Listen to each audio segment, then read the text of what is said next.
I see a lush green jungle, and I have the sense that it's a garden. It's reminiscent of Eden. There's Edenic imagery. It's dark and cloudy, it's idealistic, it's dreamlike, but I can see the surroundings and there's a sense of surrealism. I sense a presence of another, and I know that it's Adam. But I still wonder who he is. Who is he exactly? He simply says, Adam.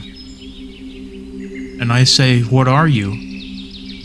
Adam says, your inner man, meaning, in some sense, my inner human. He continues, I am that which makes up all humans. I am what makes them human, and am inside you. You seek Eden. You seek wholeness, healing of your spirit. You seek harmony with the world. The world gives no harmony. The world is a sponge, seeking to absorb all. In oneness with it, you lose your humanity. It is a paradox. The world, made up of humanity, becomes less human.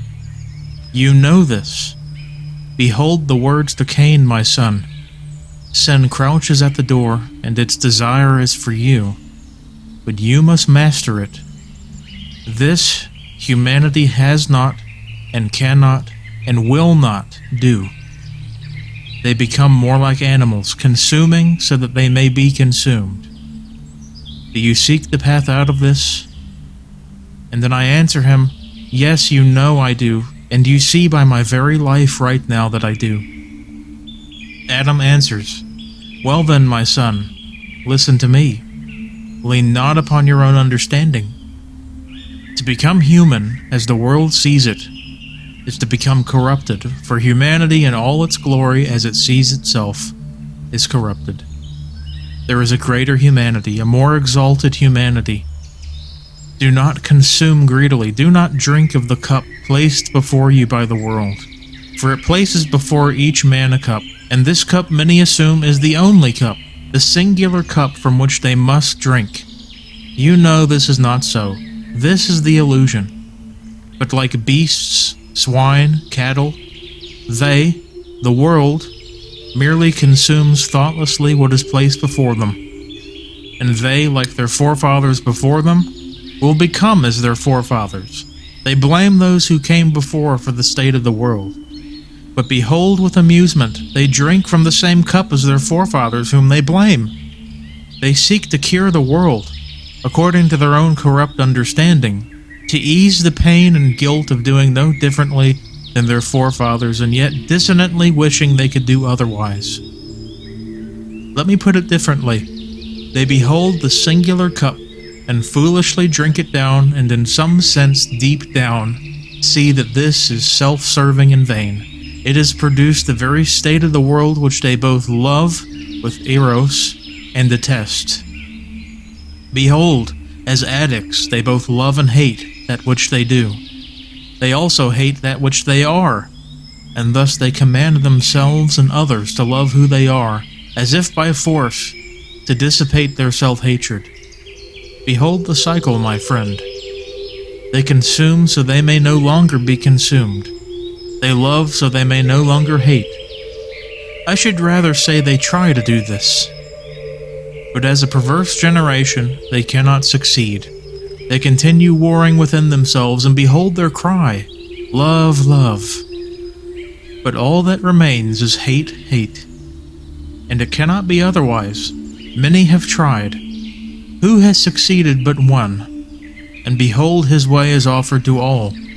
Those who drink of the water he gives shall no longer thirst. It is in this way that spiritually one may become free. Behold another paradox. Slavery to God is true freedom, but freedom in the world is indeed slavery. Practically then, not in a spiritual sense. How then may you live your days upon this earth as a free man? Trials and suffering will surely follow the righteous man, this you know. But even so, you may live, practically, free. Do not consume, do not devour, die to self, Pass over the cup set before you, for there is another, the cup of wrath, the chaser, as you say. And those who drink of the first cup will surely drink even the dregs of that second cup, some now, and for others it waits in the last day. Do not consume. Do not cover over the evil, corrupt desires inside each one. Bring them to light and face them. Let them be washed. Consumption dissipates, it deludes. And those who cannot consume material things consume their neighbor. Behold the delusion. Man was tempted and fell, even without forefathers or material abundance. The fountain of corruption lies within each one. Take away greed, take away a man's possessions, and he will surely find another expression for his heart. He may dam up the fountain in one place, but its course will soon find another by which to flow. Behold the self-deception. Show us the fruits, you self-deceivers, of your wisdom, that we may judge rightly whether you have found wisdom. Or is your so-called wisdom just a means of self-deception, that you may feel you have attained and thus feel justified in putting down your brother? If only you could hear the witness of your fruits. Of your wisdom they say otherwise. As for you, I say again, do not consume. Bring outside what is inside as you do now to fight this ubiquitous tendency toward self-deception. No one escapes this.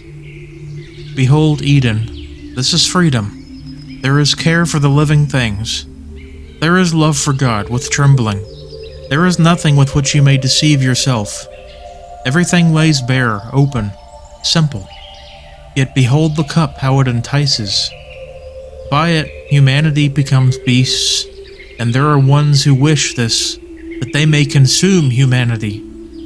Whom will he devour? And this is life, as the world says. What great progress they have made. Is their fruit not bitter? It makes dead of the living.